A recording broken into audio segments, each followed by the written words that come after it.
दिवाकर ममता और शेखर का इकलौता बेटा था। वे लोग शहर में रहते थे, इसलिए शेखर चाहता था कि वो अपनी बेटी की शादी शहर में करवाए। तो वहीं दूसरी ओर ममता अपने बेटे की शादी गांव की एक लड़की से करवाना चाहती थी, ताकि वो हमेशा अपनी बहू पर अपनी चला सके। ममता, ये तुम्हारी कैसी जिद है? हम लोग शहर में रहते हैं और तुम खुद इतनी मॉडर्न हो, और इतनी मॉडर्न होकर अपने बेटे के लिए गांव की लड़की लेकर आना चाहती हो, वो भी ऐसी लड़की जो घूंघट में रहे। अगर मैं अपने जैसी मॉडल बहू ले आई तो मेरी बहू मुझ पर ही हुक्म चलाने लगेगी, और मैं नहीं चाहती कि मेरे घर में किसी और की चले, समझे आप? तुम चाहती क्या हो ममता, और क्या बोल रही हो? मुझे तो कुछ समझ में नहीं आ रहा। आपको कुछ समझ में आएगा भी नहीं, इसलिए आप चुप रहिए और मुझे मेरा काम करने दीजिए। करो तुम्हें जो करना है, शुरू से तो तुम अपनी ही चलाती आई हो। इस तरह से ममता अपने पति को चुप करवा देती है और अपने बेटे की शादी गांव की लड़की पूजा से करवा देती है। बहू, अब से ये तुम्हारा ससुराल है। तुम जानती हो ना ससुराल में बहू कैसे रहती है? जी माँ जी, मैं सब जानती हूँ। वेरी गुड, चलो फिर बाहर आ जाओ, पर घूंघट में आना। बाहर तुम्हारे ससुर जी हैं, पता है ना, ससुर और जेठ के सामने घूंघट में रहती हैं बहुएं। जी माँ जी। ममता के कहने पर पूजा घूंघट में बाहर जाती है। अपनी बहू का घूंघट देखकर शेखर ममता से कहता है, ममता, ये सब क्या है? बहू ने घूंघट क्यों किया हुआ है? बहू, इस घूंघट को हटा दो। ये आप कैसी बात कर रहे हैं? ये हमारी बहू के संस्कार है, और भूलिए मत, बहू हमेशा ससुर और जेठ के सामने घूंघट में ही रहती है। बहू, तुम अपना घूंघट हटा दो, कोई जरूरत नहीं है घूंघट में रहने की। मैं तुम्हारे पिताजी समान हूँ। पर पिताजी, मैं घूंघट नहीं हटा सकती। माँ जी बिल्कुल सही कह रही हैं।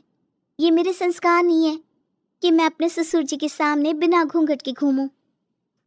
ममता, तुमने बहू को बहुत अच्छी पट्टी पढ़ाई है, पर मेरे भी एक बात याद रखना, बहू ज्यादा दिन तक घूंघट में नहीं रहेगी, और एक दिन ऐसा आएगा जब तुम अपनी मनमानी नहीं कर पाओगी। मेरी खुशी तो आपसे देखी ही नहीं जाती। बहू, जाओ किचन में जाकर हमारे लिए चाय बना दो।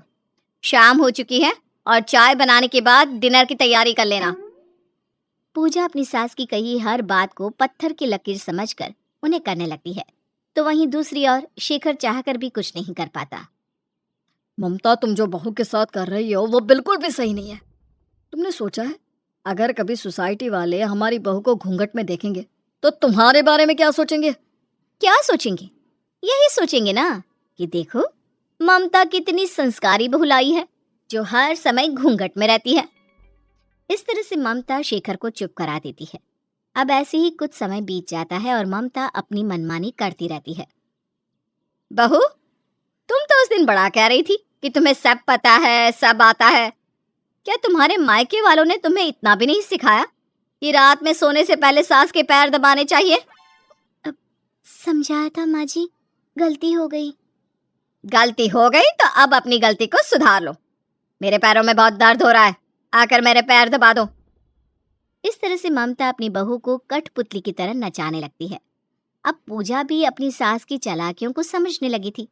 ऐसे ही कुछ दिन बीत जाते हैं और एक दिन जब ममता बाहर गई होती है तो शेखर अपनी बहू से कहता है, पूजा बहू, तुम अपनी सास के इशारों पर चलकर उसके घमंड को 7वें आसमान पर चढ़ा रही हो। तुम्हें नहीं लगता कि तुम्हारी सास तुम्हारे साथ ज्यादती कर रही है? पर पिताजी, मैं माँ जी के खिलाफ भी तो नहीं जा सकती ना। बहू, जब घी सीधी उंगली से ना निकले तो उंगली टेढ़ी करनी पड़ती है, और तुम्हारी सास प्यार से मानने वालों में से नहीं है। खुद तो वो मॉडर्न बनी रहती है और बहू को घूंघट में रखती है। अपना घूंघट हटाकर अपनी सास को दिखा दो कि तुम उसकी कठपुतली नहीं हो। इस तरह से शेखर पूजा को काफी देर तक समझाता है। अब पूजा को अपने ससुर की बातें समझ में आ जाती हैं और वो फैसला लेती है कि अब वो अपनी सास को सुधार कर रहेगी। पिताजी, मैं आपकी बात समझ गई, आप बिल्कुल सही कह रहे हैं, पर मुझे समझ में नहीं आ रहा कि मैं माँ जी के खिलाफ कैसे जाऊं, कैसे सुधारूं उन्हें। बहू, सबसे पहले तो तुम अपना घूंघट हटा दो और अपनी सास को जवाब देना सीख जाओ, और जैसी तुम्हारी सास है वैसे ही बन जाओ, तभी ही सुधरेगी तुम्हारी सास। वो सब तो ठीक है पिताजी, पर मुझे डर लग रहा है कि अगर मैं माँ जी के खिलाफ गई तो। डरते क्यों हो? मैं हूं ना तुम्हारे साथ। इस तरह से शेखर अपनी बहू का साथ देता है।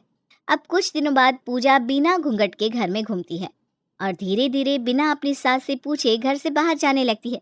ये देखकर ममता को बहुत गुस्सा आता है। बहू रानी, अभी तुम्हारी शादी को 6 महीने भी नहीं हुए और तुमने अपने असली रंग दिखाने शुरू कर दिए। बहुत पंख निकल गए हैं तुम्हारे। सही कहा माँ जी। वो कहते हैं ना, जैसा देश वैसा भेष। देखिए ना, यहाँ कोई घूंघट में नहीं रहता। अब मैं दूसरों को क्या कहूँ जब मेरी खुद की सास इतनी मॉडर्न है। जब सास इतनी मॉडर्न है तो बहू देहाती कैसे रह सकती है। इतना बोलकर पूजा हंसती हुई वहां से चली जाती है।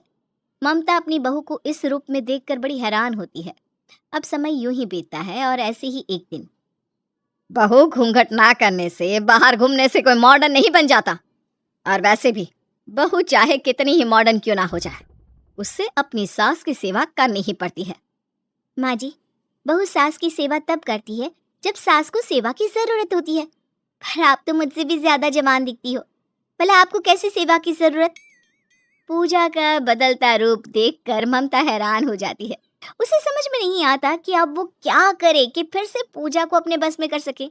समय यूं ही बीतता जाता है और ममता का जोर पूजा पर से हट जाता है। अब चाहकर भी ममता पूजा को अपने इशारों पर नहीं नचा पाती और खुद उसकी मोहताज हो जाती है। बहू, मैं बाहर पार्टी करने जा रही हूँ, रात को आऊंगी, मेरा खाना मत बनाना। माँ जी, अब आपकी उम्र हो गई है, आपको ये पार्टी करना शोभा नहीं देता। आप जाकर आराम से बैठ जाइए। अगर इस उम्र में कोई हड्डी टूट गई ना तो जुड़ पाना मुश्किल हो जाएगा। तुम कहना क्या चाहती हो? मैं तो बस यही कहना चाहती हूँ कि शाम हो गई है, अब आपको बाहर जाने की जरूरत नहीं है। याद है ना, अभी कुछ दिन पहले ही तो बिस्तर से उठी हैं। अगर इस बार फिर तबीयत खराब हो गई तो कौन करेगा आपकी देखभाल। अपनी बहू की बात सुनकर ममता गुस्से में कमरे में चली जाती है और रोती हुई शेखर से कहती है, सही कहा था शेखर जी आपने, इस लड़की से तो अच्छी मैं शहर की बहू लाती। घूंघट वाली बहू आज मुझे ही भारी पड़ गई। कहते हैं ना ममता, जैसी करनी वैसी भरनी। तुमने भी बहू को बहुत नचाया, अब तुम्हारी बारी है। मेरे साथ ऐसा होगा मैंने कभी नहीं सोचा था। क्योंकि अब पूजा अपनी सास को अपने इशारों पर नचाती है, जिस वजह से ममता को अपने किए का अफसोस होता है और उसे वो सब याद आता है जो कभी उसने पूजा के साथ किया था। और इस तरह से पूजा अपने ससुर के साथ मिलकर अपनी सास को सीधा कर देती है। अगर कहानी पसंद आई हो तो लाइक जरूर करें, कमेंट करके बताएं आपको एंड का ट्विस्ट कैसा लगा। ऐसी ही फनी, इमोशनल और फैमिली कार्टून कहानियों के लिए पड़ोसी प्रोडक्शन को सब्सक्राइब करें और बेल आइकॉन दबाएं। मिलते हैं नेक्स्ट वीडियो में एक नए जबरदस्त कहानी के साथ।